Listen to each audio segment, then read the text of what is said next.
नमस्कार बेटा, अपन ने पढ़ रहे हैं पत्रकारिता के प्रकार। जो आज पत्रकारिता से संबंधित अपनी अंतिम क्लास है, जिसमें अपन आज 2 प्रकार मुख्य रूप से बचे हैं और फिर अपन बाकी पिछला देखेंगे। तो शुरू करें पत्रकारिता के प्रकार।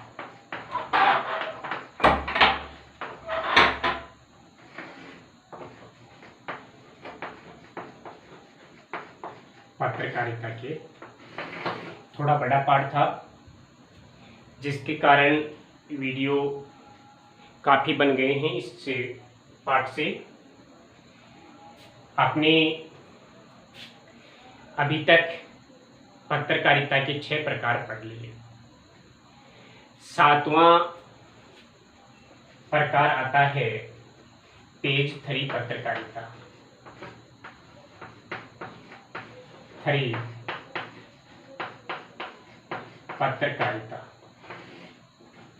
देखिए बेटा, पेज 3 पत्रकारिता का मतलब है कि किसी भी समाचार पत्र के पृष्ठ संख्या 3 पर छपने वाले समाचार, पेज नंबर 3 पर छपने वाले लेख। समाचार पत्रों में कई प्रकार के लेख प्रकाशित होते हैं, जो आप कक्षा 12 में पढ़ोगे, जिसमें फीचर भी है, संपादकीय है, संपादक के नाम पत्र भी है, कहानी, डायरी, लेखन, ऐसे कई लेख हैं जो कक्षा 12 के सिलेबस में हैं, वो आप आगे पढ़ोगे। अब यहाँ पेज 3 पत्रकारिता का मतलब है बेटा कि एक समाचार पत्र में जब रिपोर्टर के द्वारा पेज नंबर 3 पर ऐसे समाचारों का प्रकाशन करता है जिसमें कुछ अलग तरह के लेख होते हैं, जैसे अमीर लोगों के जीवन वृत्तांत, उनके जीवन की घटित घटनाएं, बड़े लोगों के जीवन से जुड़ी हुई बातें, उन लोगों की शादी पार्टियां, तीज त्योहार के बारे में जो लेख प्रकाशित होते हैं, वो इसी श्रेणी के समाचार होते हैं। इसे एक तरह से अपन कह सकते हैं कि ये समाचार मूलतः मनोरंजनात्मक भी हो सकते हैं। तो इसमें आपको क्या देखना है कि जब किसी समाचार पत्र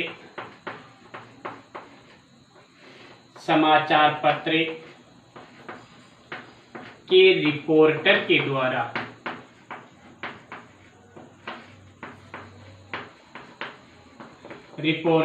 द्वारा अमीर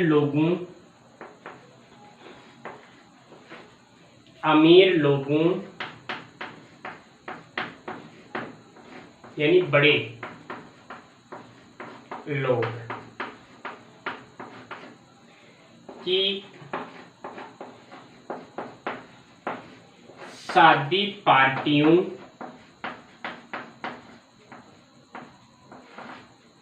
उनसे संबंधित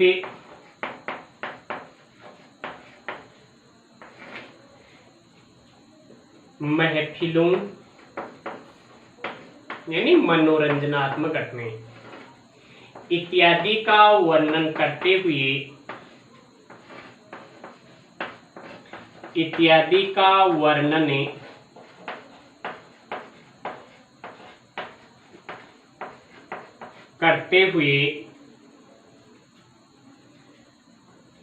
समाचार पत्र के पृष्ठ संख्या, पेज संख्या 3 पर उनसे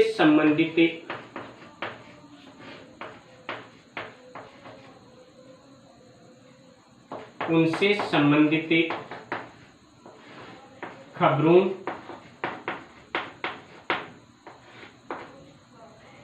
लेखों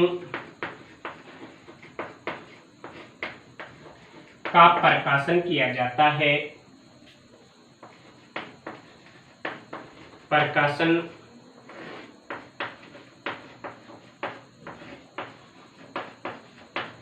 किया जाता है वह पत्रकारिता ही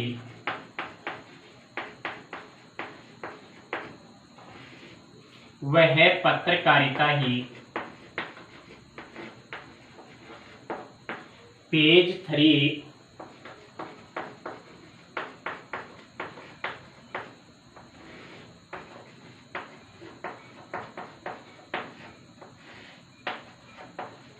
पत्रकारिता कहलाती है। आरंभ में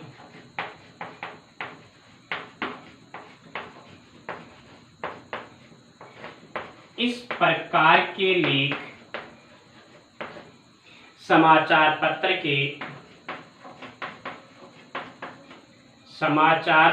के पेज संख्या 3 पर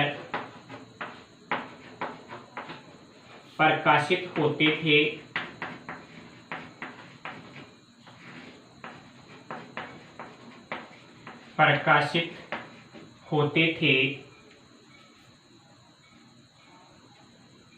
पेज संख्या 3 पर प्रकाशित होते थे। इसलिए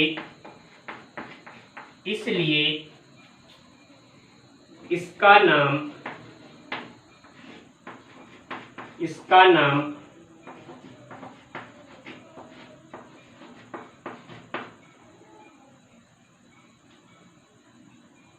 पेज 3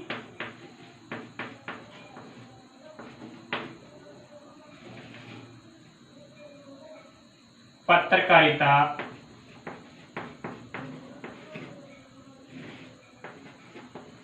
कहलाती है।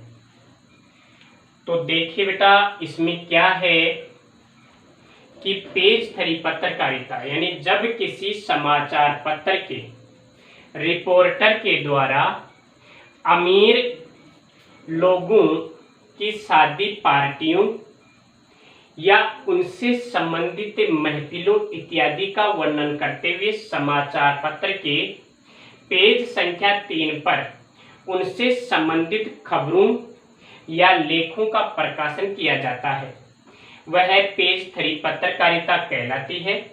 प्रारंभ में इस प्रकार के जो लेख थे, इस प्रकार के जो समाचार हुआ करते थे, वे समाचार पत्र के पृष्ठ संख्या 3 पर प्रकाशित होते थे, इसलिए इसे पेज 3 पत्रकारिता कहा गया है। तो ये थी बेटा पेज 3 पत्रकारिता। अक्सर इस प्रकार के प्रश्न परीक्षा में बहुत बार पूछे जाते हैं कि पेज 3 पत्रकारिता से आपका क्या तात्पर्य है, इससे आप क्या समझते हैं। तो इसे ध्यानपूर्वक पढ़िए। और हाँ बेटा, एक बात का ध्यान रखिए, आप अभी आपकी संस्थान ने टेस्ट शुरू कर दिए हैं। सप्ताह में 4 बार टेस्ट होंगे। अभी तो बोर्ड कक्षाओं यानी 10 से और 12, कक्षा 10 और 12 के टेस्ट अगले संडे से यानी 30 तारीख से शुरू किए जा रहे हैं। और आपके टेस्ट बहुत जल्दी ही आपके भी टेस्ट शुरू कर दिए जाएंगे। आपकी क्लासें थोड़ी लेट चली थी, इसलिए हो सकता है कि 1-2 सप्ताह का आपको समय दिया जाए। इसलिए केवल आपको पढ़ना नहीं है बेटा, केवल आपको होमवर्क नहीं करना है, आपको याद करना है। प्रत्येक चीज को समझकर, प्रत्येक विषय वस्तु को आपको समझते हुए उसका अध्ययन करना है। आप इसे हल्के में ना लें।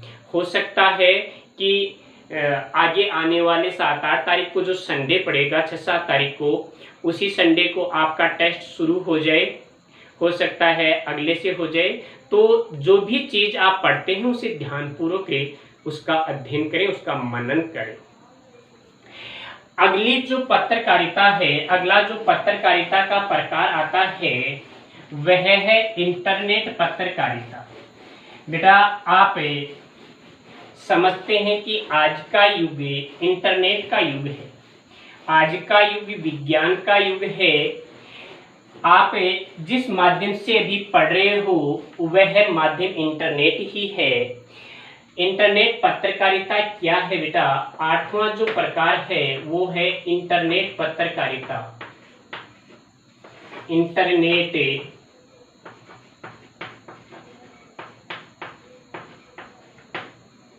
पत्रकारिता।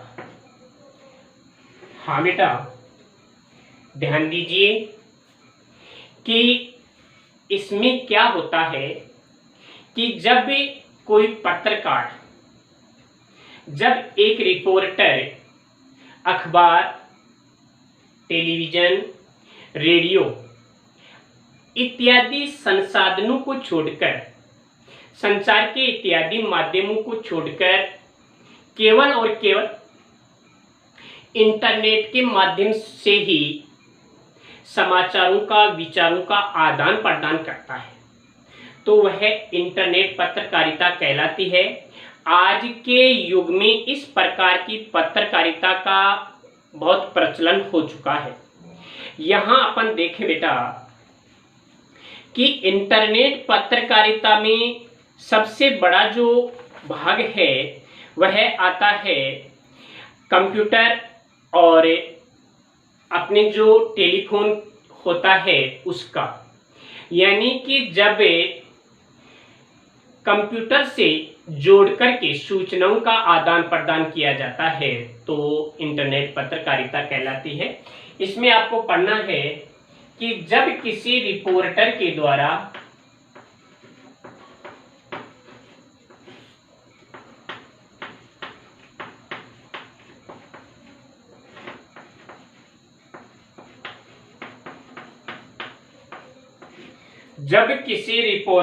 द्वारा अखबार, टेलीविज़न,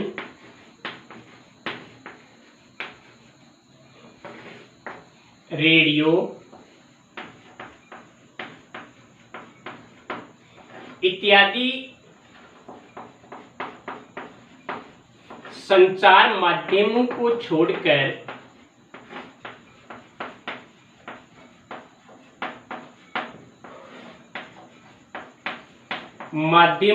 छोड़कर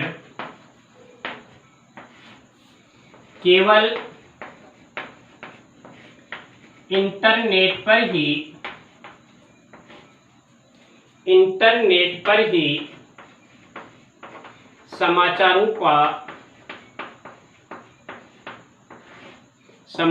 का प्रकाशन करता है या प्रकाशित करता है, प्रसारित और प्रकाशित करता है, उसे इंटरनेट पत्रकारिता कहते हैं। पत्रकारिता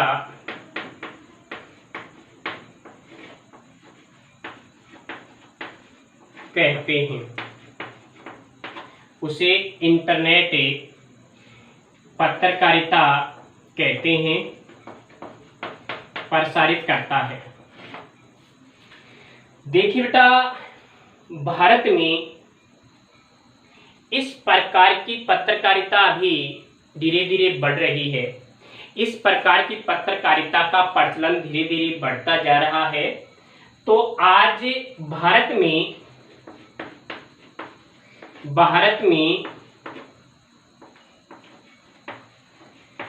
एक पत्रिका है बेटा, प्रभा साक्षी। क्या नाम है उसका? प्रभा साक्षी नामक एक पत्रिका है। प्रभा साक्षी ऐसी पत्रिका है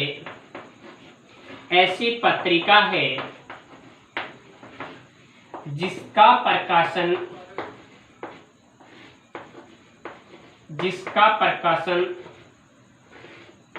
केवल इंटरनेट के माध्यम से ही किया जाता है। इंटरनेट के माध्यम से ही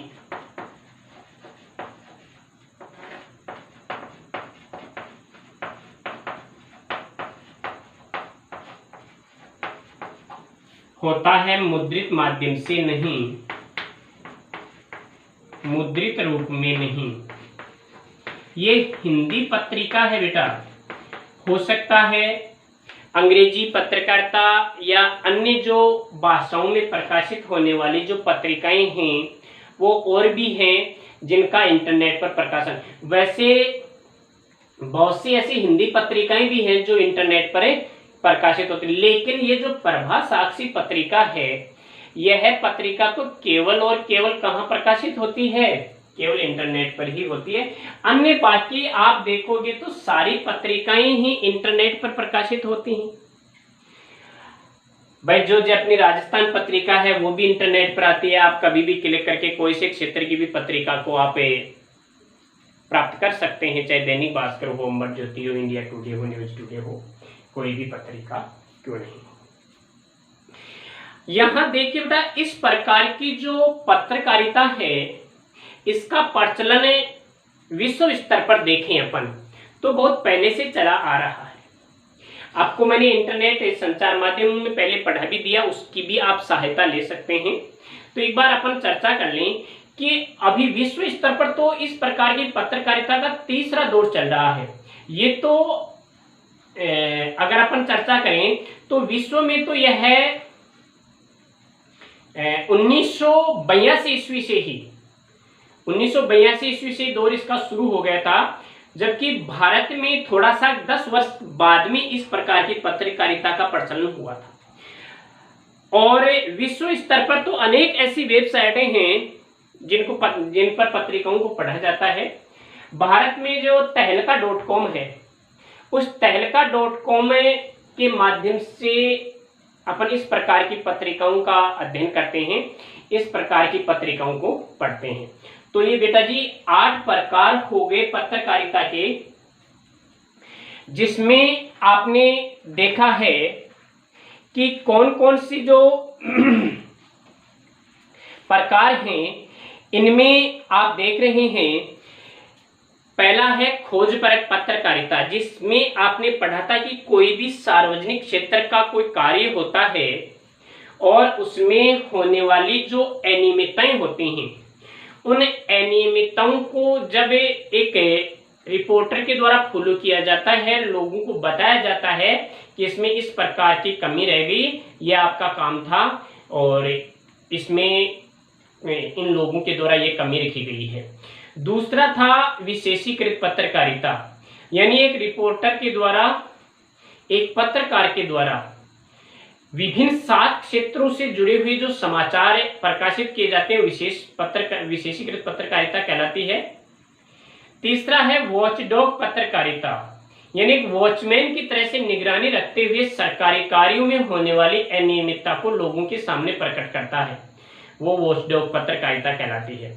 अब एक होती है एडवोकेसी पत्रकारिता। एडवोकेसी पत्रकारिता में क्या होता है बेटा, किसी विशेष मुद्दे पर कोई जनमत संग्रह करवाया जाता है और उसको प्रकाशित किया जाता है, तो एडवोकेसी पत्रकारिता कहलाती है। फिर है वैकल्पिक पत्रकारिता, यानी पूर्व में स्थापित कोई समाचार एजेंसी होती है, बहुत ख्याति प्राप्त होती है, पूर्व में चल रही होती है, जिसको काफी लोगों का, काफी संगठनों का सहयोग भी प्राप्त होता है, काफी पाठक वर्ग जुड़ा होता है उससे। तो किसी नई समाचार एजेंसी के द्वारा उसको चुनौती देते हुए जो नई एजेंसी स्थापित की जाती है, उसे वैकल्पिक पत्रकारिता कहा जाता है। अगला है जो पत्रकारिता का रूप, वो है पीक पत्रकारिता, यानी पाठकों को लुभाने के लिए, पाठकों को आकर्षित करने के लिए ऐसी मनोरंजनात्मक जो घटनाएं होती हैं उनका लेखन करना, उनको प्रकाशित करना पेज पत्रकारिता में आता है।